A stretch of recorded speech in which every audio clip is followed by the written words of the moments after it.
Great stuff.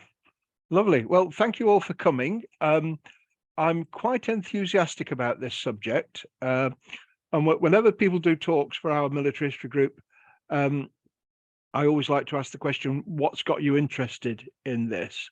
And I think my way into code breaking was that I had a 35-year career in IT, so computers and so on. And of course, as we will see later in the slides, the first electronic computer is Colossus, that was deployed at Bletchley Park. But we'll come to that. So there's a link there. But I'm fascinated by the whole business of signals intelligence. So SIGINT, signals intelligence, looking at Bletchley Park in particular. And the photographs there. So if I remember what button to hold down. So on the left, there we go. On the left, we have an Enigma machine. I'll be telling you about that. And on the right, we have, now it's called a bomber. I choose to pronounce the E at the end. And this was something that was developed to help code breaking. Alan Turing gets considerable credit for his involvement with this. So let's talk about intelligence and intercepting the messages that the enemy is sending during a time of warfare. This is nothing new. It goes way back to ancient times. They had ways of encoding messages, which start on that, we'll be here tonight all night. Wellington was aware that Bonaparte was using codes, and famously George Scoville, that's his portrait on the right, was the code breaker. So we were managing to read those messages that the French were sending between themselves, even though they were in code. A little entry here from the American Civil War. This doesn't involve any decoding. I think it was after the Battle of Antietam, or before the Battle of Antietam. A Confederate officer dropped some cigars, and they were wrapped around Special Order number 191 from Robert E. Lee. And these cigars were picked up, and the message was identified, and it was taken to McClellan, who could have then acted on the information, but he didn't, which was regrettable. So we'll see that gathering intelligence is one thing, how you respond to it is another matter. Recording in progress. Right. Right. This is an example from the First World War. It's the Battle of Tannenberg. James, could you mute Jim, please? It's getting a bit of feedback there. Thanks. All right, Battle of Tannenberg. This is quite intriguing. The Germans, come 1914, the Germans were quite advanced. They managed wireless radio, and they encoded their messages. The Russians were rather struggled with the technology, and so they were struggling even to use radios. So they were sending messages in clear speech. So the Germans were picking up messages in Russian, and they learned very quickly that the Russians had two armies. If I remember correctly, Second Army was ready to go when the war opened, but it would take First Army several days to be ready. So the Germans used this to very good advantage, attacked the army that was ready to fight, and put a lot of troops in there, knowing that they could get a superior numbers for a short while, and then switch their armies up to engage with what I think was Rennenkampf's First Army. So that's having intelligence of your enemy's situation and using it very wisely. World War I, the Royal Navy realized that the Germans were sending messages in code between their ships, and so they set up room 40, because it was room number 40 at the Admiralty, to break naval codes. Now, I think this is a wonderful photograph. And we see here that we've only got three gentlemen in uniform. So there we go, 1, 2, 3 gentlemen in uniform. We've got one gentleman who looks to be a civilian and 3 women in the room. So even in World War I, women are taking an important part in code breaking, and we'll see that especially at Bletchley Park. Now, one of the team in room 40 was a guy called Dilly Knox. He's a classic scholar from Cambridge, and his particular speciality was I should have practiced saying this, a papyrologist, i.e. reading Egyptian documents, which of course were symbols. So it's not 100 miles different in looking at encoded messages, comparing that to what he'd learned how to interpret papyrus. And he was highly skilled. Now, World War I, rather important. The Americans didn't join in when the Lusitania was sunk in 1915. It took them till 1917 before the American government could get the commitment to join in the war. And one of the key issues was the Zimmerman telegram, which was intercepted by the British, who then decoded it and shared with the Americans what the Zimmerman telegram was. So it was a message from Berlin to Mexico, and the next slide shows the decoded message, and it basically translates as, we think America could join in the war. It would really help the German cause if Mexico decided to attack America as well, and we'll see you right afterwards. We will support you. This would help our cause. And if you look kind of way down on the, I'll try and get the red. There we go. They mention Mexico, Texas, and Arizona, i.e., when the war's over, when Germany's been successful, we will make sure we will help you to acquire those territories, Mexico, Texas, and Arizona. And there it is. That's the decoded message, which brought America into the First World War. A lot of the photographs are from my visit to Bletchley Park with my American friend from Indianapolis, and I thought this was helpful. What's the difference between a code and a cipher? Well, a code is where you use a phrase to mean something else. So for the instruction attack at dawn, you could use an innocent-looking phrase such as buy some milk. Ciphers are a very different way of hiding your message. It's where you convert individual letters into a different letter. And a simple cipher is where each letter is then represented by a different letter, and that's static. But then the harder ciphers are where the representation changes as you go along, which is what happens with Enigma, as we will see. Now, lots of people need to get credit for this. When I went to Bletchley Park, I thought, oh, it's Alan Turing and a few other people helping him. But no, there were a lot of people need to take a lot of credit alongside Alan Turing. And way back in the early 1930s, the Polish knew that the Germans were up to all kinds of mischief and had their eyes on Poland. And some very, very clever Polish mathematicians were working on breaking the Enigma code. Interestingly, the Enigma machine was a commercially available piece of kit. And I think it was a guy in Switzerland invented it, hoping to sell it to banks and governments and armies and so on. The British looked at it and decided that it wasn't secure enough. We will come to that. So these lovely people, Rajowski, Zalinsky, and Roysicki, my apologies for anyone who speaks Polish properly, these guys were already making great inroads into working out how the Enigma machine worked and how to decrypt it. I won't attempt to explain how this works.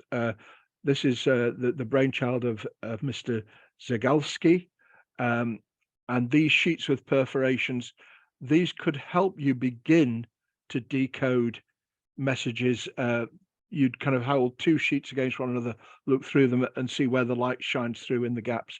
The important thing is that they were making inroads into deciphering Enigma codes.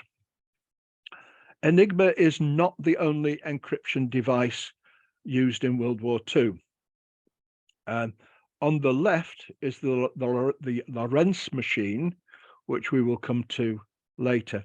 That was the most secure device that the Germans had. Top right, we have something of the SG, Schlüsselgerät, the key machine. That came in 1944, used by the Abwehr, and Bletchley Park didn't manage to break that. So that was problematic. And another example down there, the Italian Navy used the Halligan C-36. The British machine is the Typex device. Now, the British assessed the Enigma when it became available after World War I and thought, well, it's very clever. However, it has one major failure, which is that a letter can never be represented by itself. So the letter A is going to be some other letter, but it can't be A. And they reckon that was a loophole. And without going into great detail, this is actually key to exploiting how messages could be decrypted. So we had something called the Typex device. And interestingly, if you'd worked out the settings for an Enigma machine, you could then get a Typex device to mimic an Enigma machine. So you could use a Typex to decode an Enigma transcript once you'd worked out what the settings of the day were. But that's quite tricky. Now, this is very important.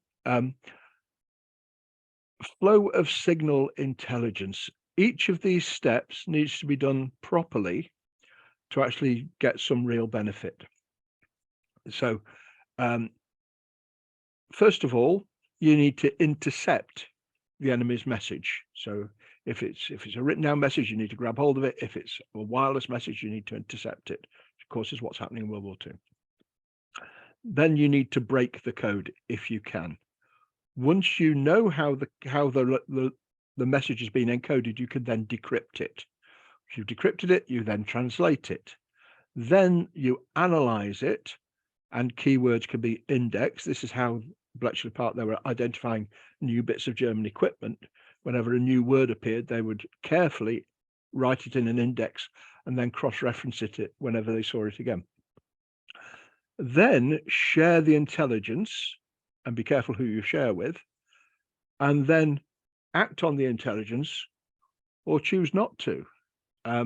Because if the only way you've learned about this particular item is through breaking codes, and that's the only way that the Germans could possibly have revealed this to you, well, if you then act on it, you're basically broadcasting to the Germans that you've broken their codes, which is a problem. One example of this is very often the Allies would kind of discover something, then they'd think, well, we need to kind of have some other way of knowing this. So they would then fly over a Spitfire on a photographic reconnaissance mission, and the Germans would of course look up in the sky and say, Spitfire flying very high. Oh, they've seen our tank movements or whatever. So you have to be very careful how you use the intelligence. Right, listening stations.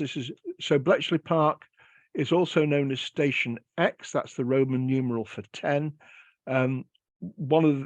Early on, Bletchley Park was a listening station as well, but they then decided they would move the listening function out of Bletchley and just do the decryption work at Bletchley. Now, I would highly recommend visiting Bletchley Park. It's an amazing day out. I would recommend getting in as soon as it opens and stay as long as you can, because there's a lot to see, and the guided tours are brilliant. Why was Bletchley Park chosen? Well, there's a railway line between Oxford and Cambridge, and around the middle is Bletchley. and they thought, well, we need some of these clever people from the senior universities in the UK. So if we position this on the railway line between them, then we'll have access to these clever people. And early on, when they started looking at it, the code word, the hidden cover for it was Captain Ridley's shooting party. Here's the guy that started Bletchley Park, the senior naval officer, Alistair Guthrie Denniston. He was there so he was head of government code and cipher schools. It all ties in with room 40 at the Admiralty, and he serves from 1919 to February 1942. So he's a very capable guy, and he understands the importance of catching the enemy signals and then understanding the content thereof. He understands why that's important. They constructed several huts at Bletchley. The naval Enigma was deciphered in hut 8. That's where they broke the codes, when they could break the codes, and then they passed them on to hut 4.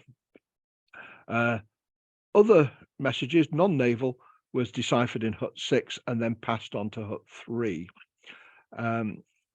Now, the Navy arguably need to have the hardest codes to break. If you the way I see it is a ship is a kind of fairly stable platform. You want to be very secretive, and so you are able to take time in encoding and decoding messages. Whereas with the army, they tend to kind of moving a fair bit. With the RAF and the Luftwaffe, aeroplanes are flying, so you need to message your pilots in as simple language as possible so they can react quickly. There's a rather amazing photograph of Guderian, the famous German tank commander, and here we see him in a half track, and you can see the team working with an Enigma machine. This is a 3-rotor Enigma, and what you've got is, so I was trying to get the pointer working. There we go. So there's the message in German that needs to be encoded. He's pressing a key on the keyboard, and that will then light up a letter, the encoded letter. And the chap to his right is then writing down the resulting letters. So I will now attempt in 2 or 3 minutes to explain how an Enigma machine works. There won't be a test afterwards, so if you don't follow this, don't worry too much about it. But it's a very clever bit of kit. So here we see. So I'll go from the bottom of the picture. What we've got here is, this is the key, the Stecker board in German, the key, the plug board, where you simply swap 2 letters around. This will become a bit clearer in a moment. There's the keyboard where you press the letter. Above that is the display unit where the encoded letter lights up. And then we have the clever internal bit. We've got 1, 2, 3 rotors. Now, the people who made the Enigma machines would supply each one with 6 rotors. So at any time, you could have any one of 6 rotors in any of these 3 positions, and they were given Roman numerals, so I, and so on. Right. I think this is a really good slide, so I was rather pleased to find it on the internet. This is an attempt to explain how the Enigma encodes a letter. So the example we've got here is on the keyboard. Come back there. There we go. On the keyboard, the operator has pressed the letter T.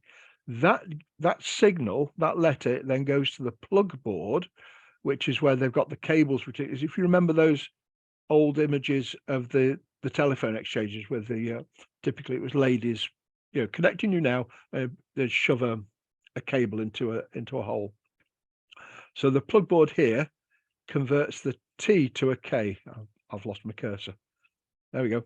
The T becomes a K. That then goes through a static wheel. The K goes into the right-hand wheel, and in that particular rotor, that converts to a U. That goes across the middle wheel. The U becomes a P.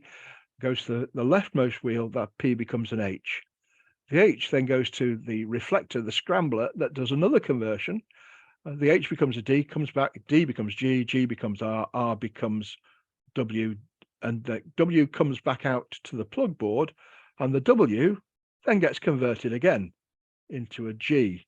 So it's the G. So in this instance, the T becomes a G. Now, what happens next is very clever. The rotors move on one click. The rightmost rotor moves on one click, and it changes the comparative positions of the rotors. So if you press T again, another different letter will come out. It won't be a T, but it's not going to be a G. It's going to be a different letter again. This next slide shows this fairly well. So in this instance, in the top diagram, A has gone through the various rotors and comes out as a G. Then A has been pressed again, and the rightmost rotor has gone round one click. It's moved clockwise or anti-clockwise, one letter. So the A comes out as a C in this example. If they press A a third time, it would come out as yet another different letter. So the right-hand rotor goes round once for every letter that's been pressed. When that's done a complete rotation, the middle rotor goes round one click. Blimey. And then when the middle rotor, over a period of time, when that's gone round a complete circuit, then the left-hand rotor goes round another click. So it's very difficult to decrypt these things because the things are constantly changing. This photograph I took at Bletchley Park, and this shows you a month's worth of codes that the Germans are going to use. So this is for a three-ringed, a three-rotor Enigma, and you see it. So on the left-hand side, you've got the day of the month, and it's going from the top down, so 31st of the month. It next shows you what rotors to put in which position. So in this one, so on the 31st, it will be the 5, the 2, and then the 4. Ringstellung, I think, is its start positions. Steckerverbindung is how you convert on the plug board between letters. So on the 31st, the K will always convert to a T before you do anything else, and at the end, the A converts to a J, and so on. If we were able to get hold of these sheets, that would be brilliant. But the Germans, of course, weren't keen to share. So this is for a 3-ring rotor. In a moment, we'll hear about a 4-ring rotor. When you go to Bletchley Park, do go on a guided tour. This gentleman here took us around. These are the cottages where early work was done by Welshman and Turing. There's Dilly Knox again, the gentleman who was involved in World War I. And he could see that the Polish were onto a bright idea, and he's involved in pulling in Alan Turing to say, can we find some way of breaking this? And can we find some mechanical way or electronic way of breaking these codes? Hut 8 is where the naval code breaking was done. So Alan Turing was there. There's his photograph. I'm sure you're familiar with him. Very interesting guy. Nowadays, we would say, this chap's, well, he's a bit different. And we would identify him as being on the very, very clever, but on the autistic spectrum. Didn't relate to people quite the same as others.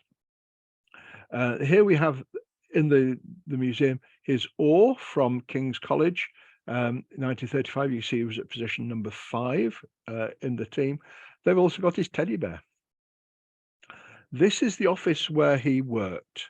This is where he had a bit of privacy to himself. And famously, and here we go, if you look on the bottom right, there's his enamel mug chained to the radiator, because he was always rather keen to just have this one mug, and he didn't want it to go, anyone to take it away, so he chained it to the radiator. He was quite an odd character. Of course, in the Imitation Game, he's played by Benedict Cumberbatch.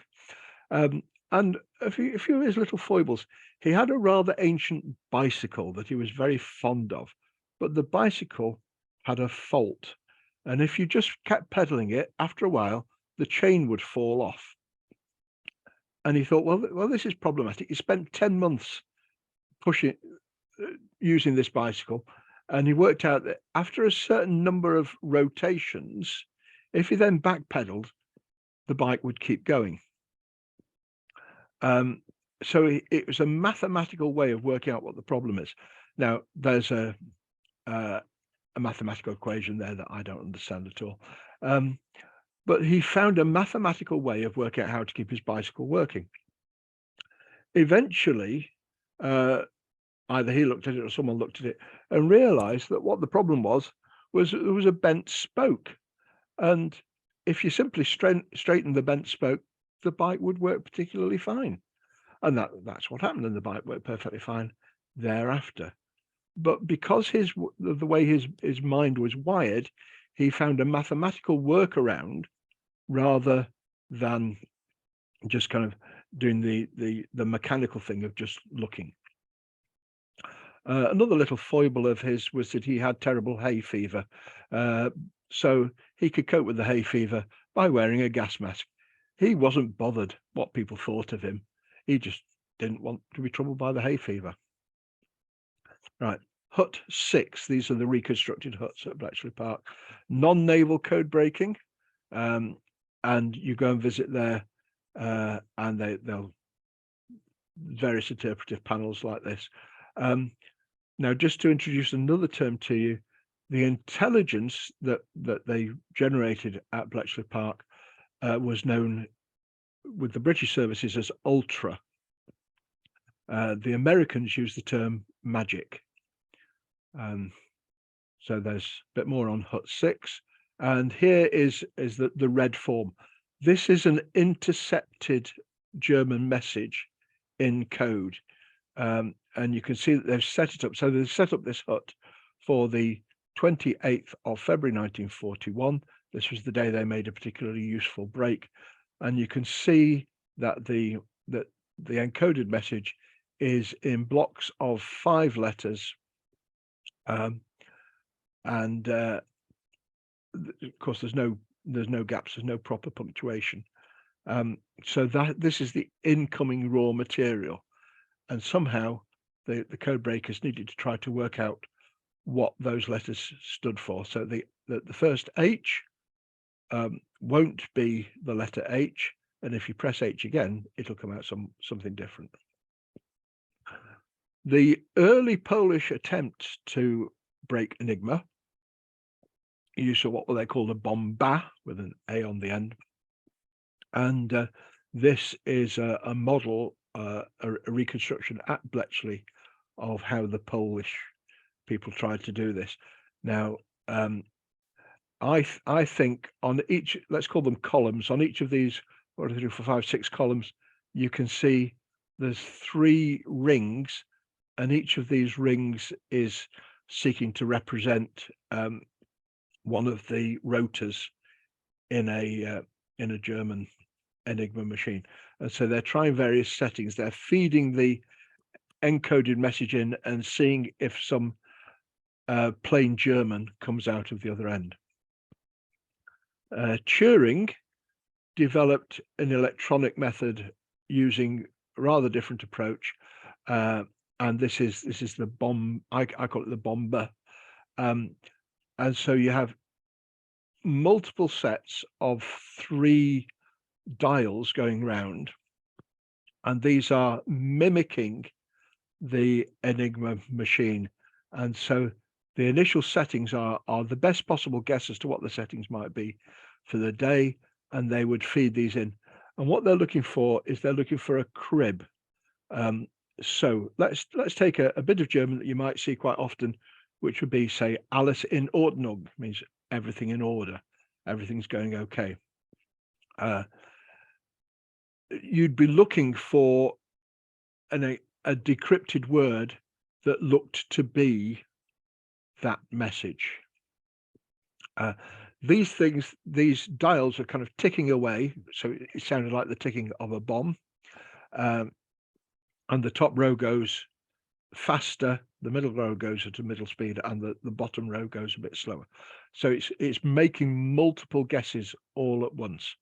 And you could set these up, and maybe the bomber will find a solution, maybe in 30 minutes, maybe in an hour, maybe in 2 hours, maybe 4 hours.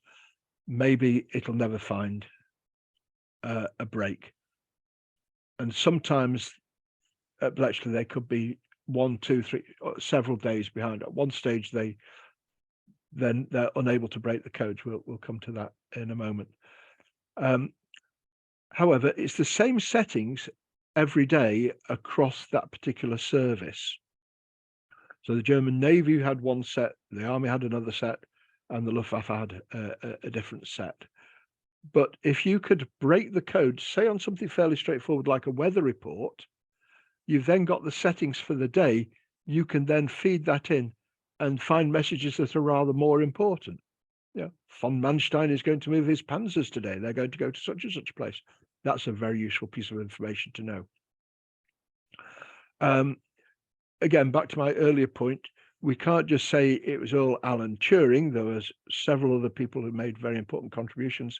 So in terms of the bombers, we will give credit to Peter Twin, Gordon Welshman, and Harold Keane, amongst others. And of course, these machines were managed by women, typically wrens, who would be on their feet all day long. It was hard work. It was physically hard work, very tiring. This diagram, I took the photograph at Bletchley. If you can understand what this diagram is saying, it shows how helpful the bombers were in actually breaking the codes. So in terms of codes broken, in 1939, when they had no bombers available, so they're manually trying to break the codes, they've got no bombers, they broke 16 codes. 1940, they've got 2 bombers, they've broken 426. 1941, 16 bombers. 1991. As things progress, America comes into the war and American resources become available, and the Americans, bless them, manufacture more bombers, which we're able to use. And so we get more and more bombers available, the Americans using them as well. And you can see on the left-hand side that by 1944, we've got an enormous number of codes broken because we've got more bombers available. 1945, of course, the war in Europe finishes in May, so it's not a full year. Now, that's good. Some days we're breaking the codes early, some days we're not breaking the codes. Some days the codes for a particular day are broken 2 or 3 days later, and then they're retrospectively going through the messages as opportunity permits to see if there's anything very helpful that's maybe 1 or 2 days old. Now, the Germans are a clever nation, and they must have known that we were trying to break their codes. We claim that they never really knew that we were.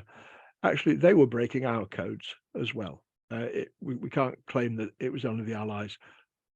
They were breaking our codes, but we'll talk about the Germans in a moment. So they're a wily lot, particularly the Kriegsmarine, with the U-boat service and so on. And from February 1942, they introduce a 4-rotor Enigma machine. So you've got to re-equip all the naval service, and you've got to make sure they've all got the code books, but it's an extra rotor. So if you remember that diagram of the code going through from right to left and then back again on 3 rotors, oh, there's an extra rotor, so it's even harder to decrypt and for a period, Bletchley Park were blind. Why can't we? They didn't know for some time that what the Germans had done was introduce an extra rotor. There was a very important moment. Now, I'm sorry to disappoint our American friends. The Hollywood blockbuster U571 is fiction. It wasn't the Americans that grabbed code books. It was actually a British ship, and the U559 had been intercepted and was on the point of sinking. 3 very brave sailors, including young Tommy Brown, went into the U-boat, and somehow Tommy Brown managed to grab the code books. He came out with the code books, which were then passed on to Bletchley Park. Absolutely brilliant. We can now see what the Germans do. We can break their codes for this month and whatever other months they've got the code sheets for. Tragically, 2 of the other sailors drowned in that U-boat as it went down. But that was an amazing break for Bletchley Park. Here we have Hut 3 non-naval decryption, and there's my American friend Max outside Hut 3. Hut 3, there we go, and they have it set up. So there's this rather nice map there with this image pressed on the wall. Some grumpy fella from Manchester was in there on the day. I do read German, speak and read German, so I pretended that I was helping out there. Now, Enigma, 3-ring rotor, sorry, 3 rotor Enigmas, 4 rotor Enigmas. They're hard enough, but the Germans had something even harder to break. This is the Lorentz machine, which is basically a teleprinter with encryption added to it. And you can see, if I show you, get my pointer to the bottom line here, see that there's 12 rotors on this thing. Now, this was very hard to break the codes of. It was only actually used for the most senior German hubs, shall we call them? So Berlin going out to, should we say, Paris or Rome or wherever. There's only 30 in operation, and these were really, really hard to break. And so some very bright people worked on some electronic means to try to help break the Lorentz. This is called Tunny. The code name was Tunny. So Max Newman, there he is, top right, designed it, and this very bright guy, Tommy Flowers from the post office, built Colossus. It's the first working electronic computer in the world. If you go to Bletchley Park, they have a reconstructed model of this, but they've now put it in a separate museum. You have to go out of Bletchley Park, take a left, and go around to actually see this. Now, this was very, very hard to break, but there was one particular instance where a German operator made a big slip. So the story goes that it was the evening, and this particular guy, let's pretend he's the fellow there with glasses with the swastika on it. This particular guy is having to send quite a long message via Lorentz to such and such a location, and he wants to get finished promptly. He wants to finish work so that he can then go to this big party, and he spends however long, say it's an hour, encrypting the message, typing it in, encrypting it, and he sends it off, and the message comes through over the radio from the other end. Not got the message, haven't got the message, not come through. Actually, it's been transmitted okay. There was a problem at their end. The British had actually intercepted the message, so we had the first version already, so we'd started working on it. So the guy then thinks, oh, I want to be at this party. So what he does is he retransmits the message, but wherever he can abbreviate, wherever he can shorten a word so he can get the message out quicker, that's what he did. So the second version goes out, and it's shorter than the first one. And the decryptors at Bletchley are saying, well, this is very odd. It's gone from the same place to the same destination. It starts the same. It's shorter. What's happened? And some bright fella says, oh, there's abbreviations there. So they're going through and they're seeing where words have become shorter. So tank, Kampfpanzerwagen, but you can change that to KPWG and so on. And that enabled them to break those codes. So that was a particular instance. Now, hooray for the Americans. Thank you for coming and helping us in World War II. We're very grateful. And the Americans have got some skills in code breaking. They come and the policy is, let's work together. So various Americans came and got established at Bletchley Park. And we also sent some Allied soldiers out to the Pacific as well. And the cooperation was very useful. And as I mentioned before, the Americans were making bombers because they had the resources to do it. So that was great. Now, the Germans screwed up royally on this front. They didn't have a single code breaking service. They had multiple code breaking services. Each group, so I'd already mentioned that the Wehrmacht and the Kriegsmarine and the Luftwaffe all had separate services. So there's no central agency. You've got multiple agencies and they're all in competition with one another with horrible rivalry. Some of them hated the other guys more than they hated the Allies. It's extraordinary. So you've got the German mail service. You've got, well, you could kind of see them there. You've got the West Front Army. They've got the East Front Army.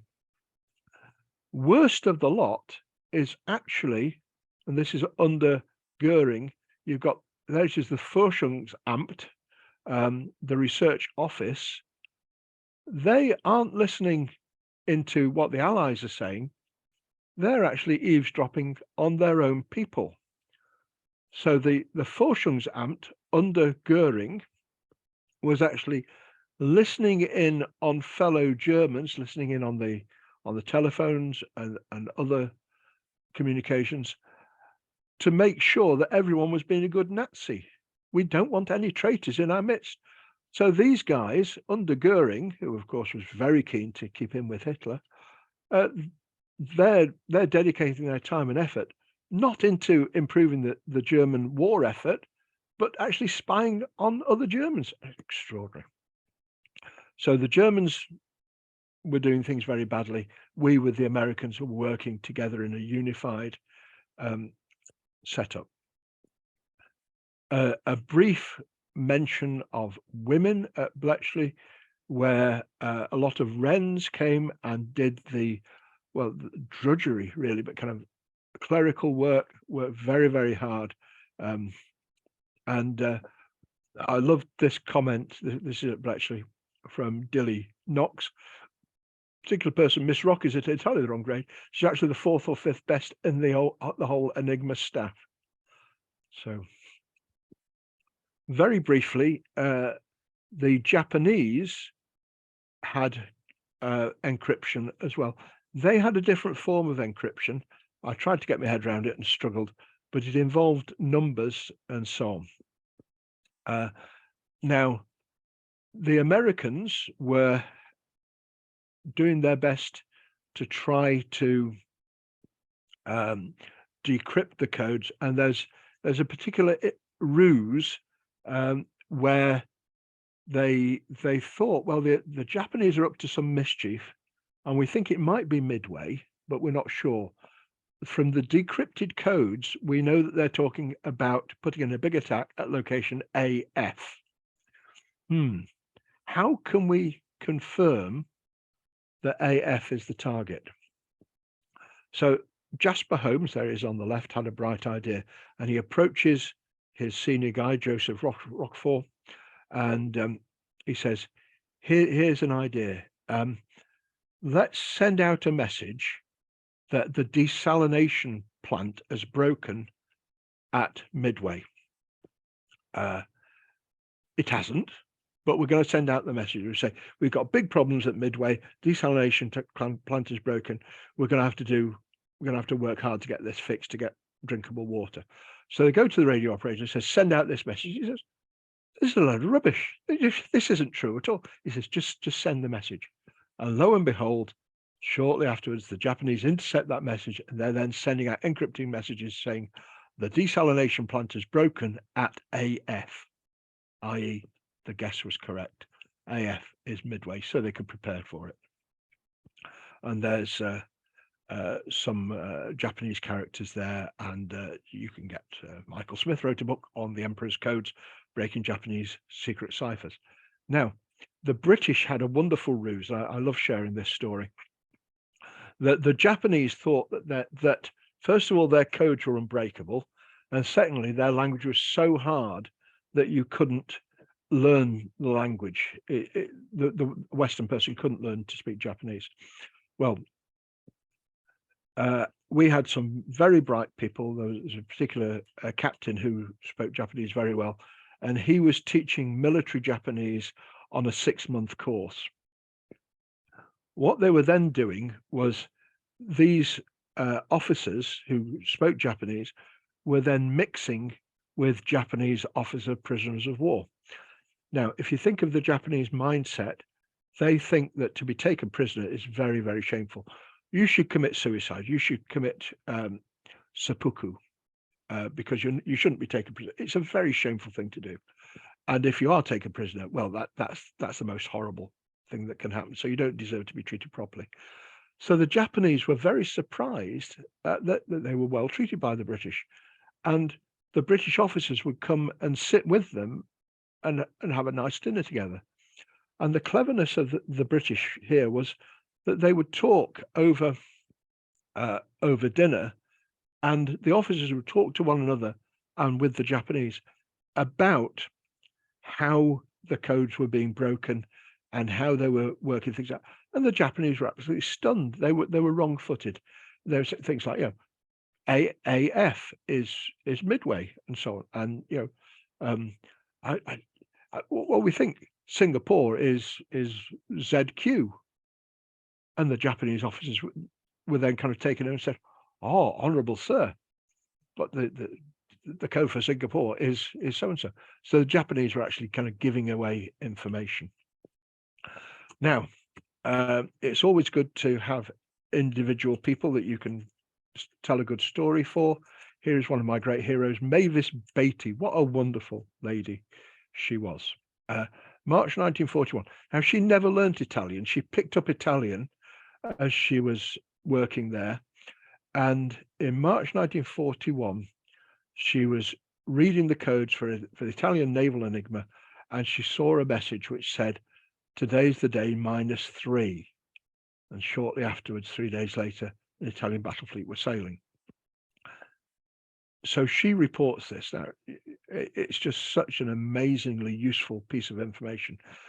They've got 3 days warning that the Italians are sending out a big group of ships, including the Vittorio Veneto, which is one of the biggest ships there. And the Royal Navy could respond to it. They had an idea of what direction they were going.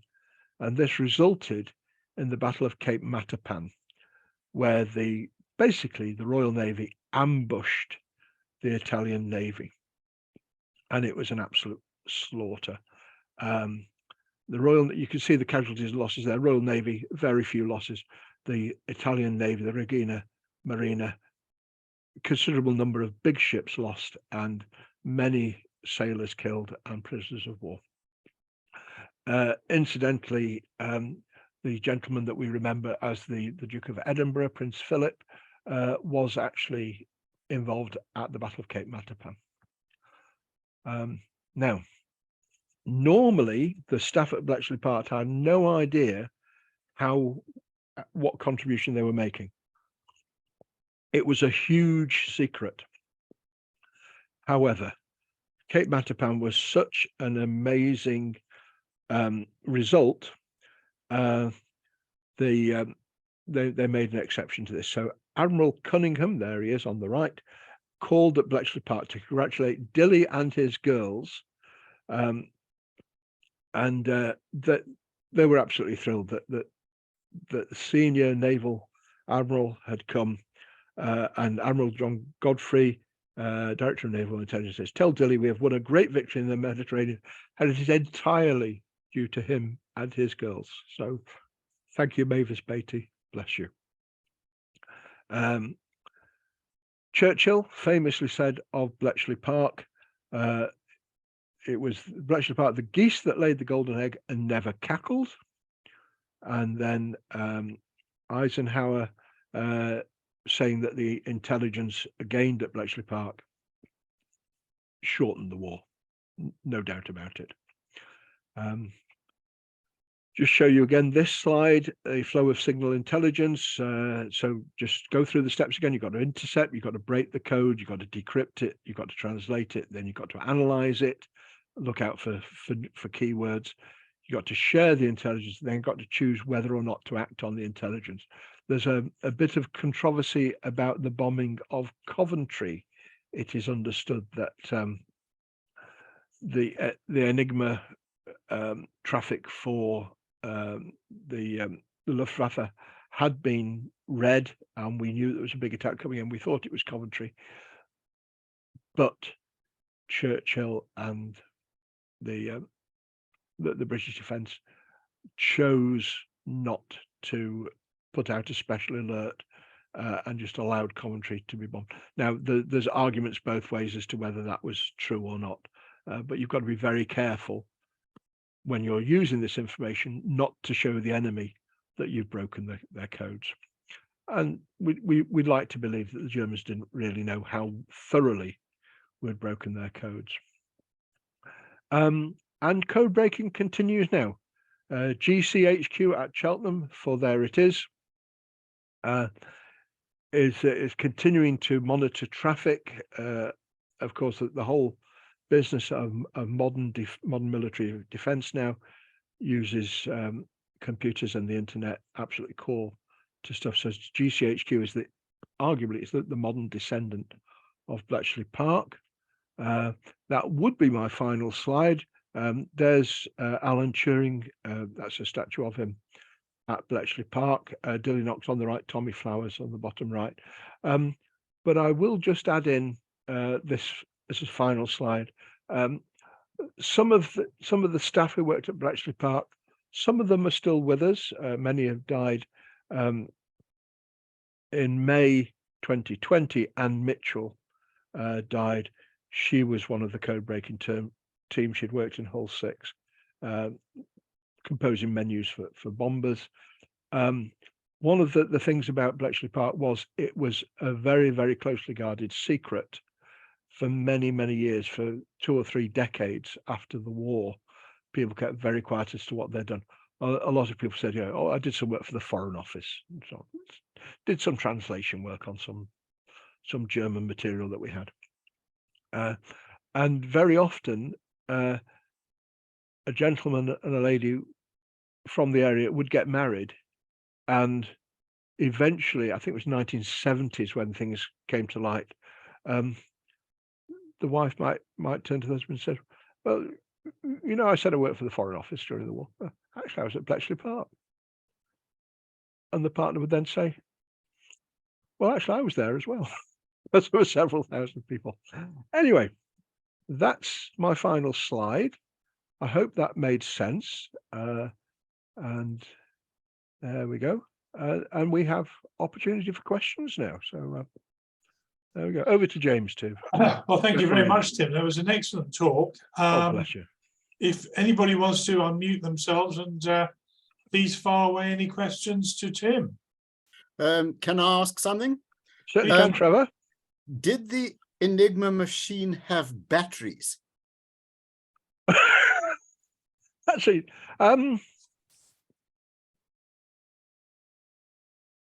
would imagine there must have been a battery option.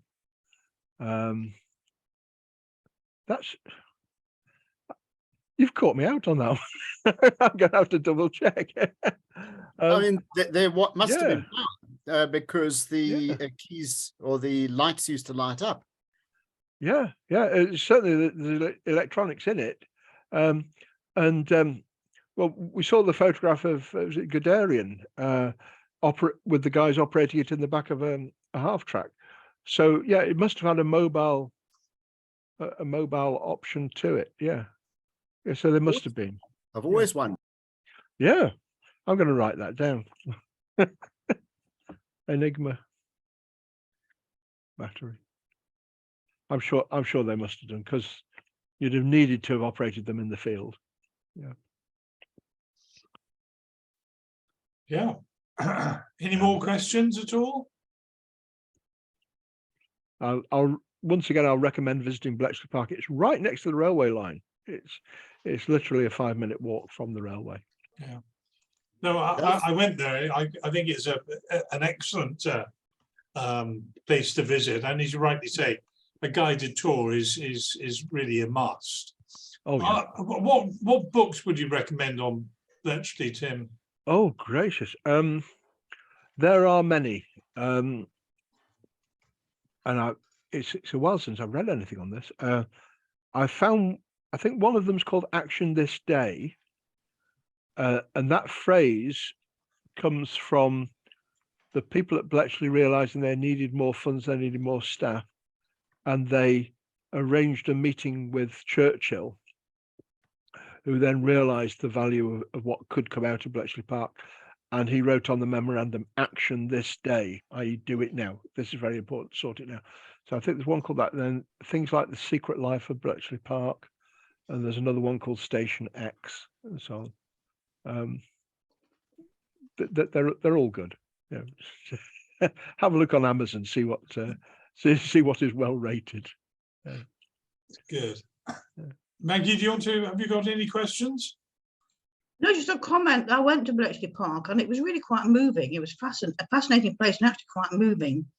And yes, you were right. There's a section off to one side that's about the history of computing that is separate, and they've got that bomber. They've got a version of that, a mock-up of it. The Colossus. Yeah. Sorry, yes. Yeah. The Colossus was actually constructed from standard parts used by the post office. So whenever any post office location is being decommissioned, the Bletchley Park people are there asking, begging any spare parts that are going on offer. Another little anecdote about Bletchley Park. Of course, they constructed these various huts. So to begin with, it was just the central buildings. You saw the photograph, and then they built all these additional huts. And following the war, the government still got the site, and they think, well, we don't need all these huts. So they called in a contractor and said, we'd like you to demolish these 4 huts here, please. And the fella kind of gave them the once over and said, well, that'll take us 2 weeks. Right. Okay. Right. Fair enough. Yeah. So here's the price for 2 weeks' work. By the end of the first week, they'd hardly made any impression on the hut whatsoever, because of course it was made out of reinforced concrete to be bomb-proof from an attack, from a bombing attack. There were actually no bombs dropped on Bletchley Park. The location was kept very secret, and so they had to negotiate a longer contract because these huts were very, very hard to destroy.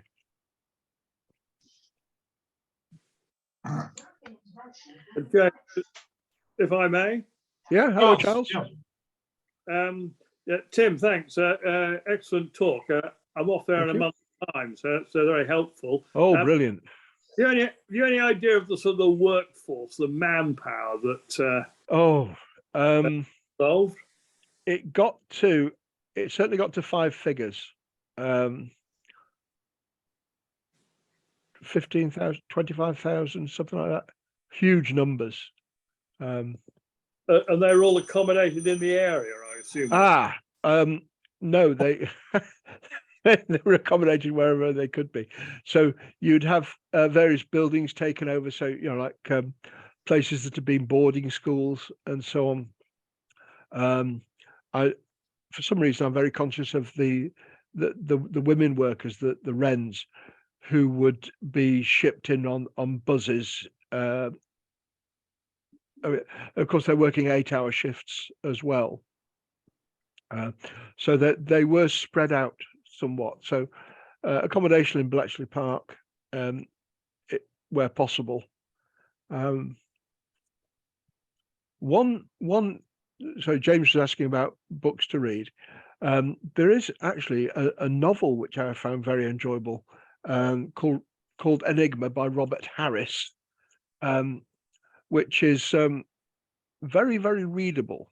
Now, as far as I'm concerned, the main achievement of the great hero is actually a load of rubbish. He kind of works out how to, supposedly works out how to decrypt a 4-rotor enigma in a particular way, which I cannot understand at all. I think there's a bit of creative fictional license there.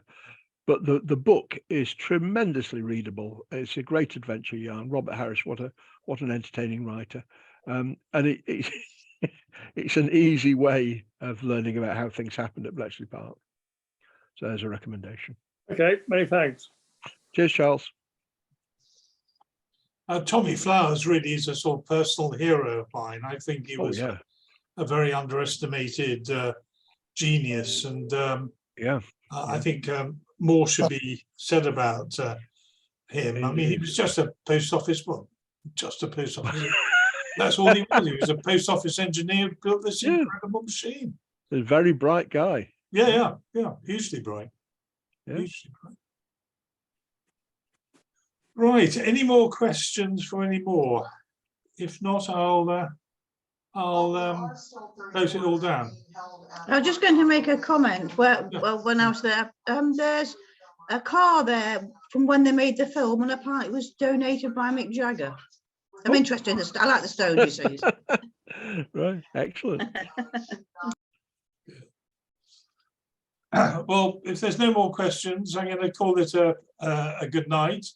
The next talk we've got is on the Cornish Rebellion, and that's in 2 weeks' time, run by a very good medieval historian. So you'll be interested, Maggie, called Julian Humphreys. So he'll be talking about that.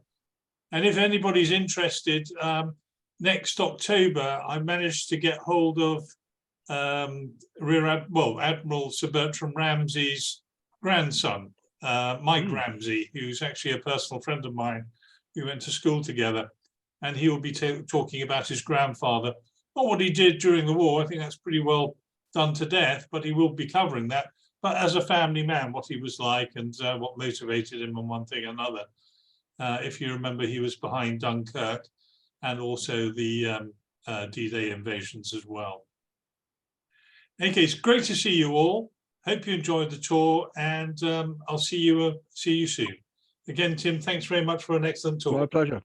Thank you. Bye all. Thanks very much. Thank you very much. Thanks for coming. Thank you. Fascinating.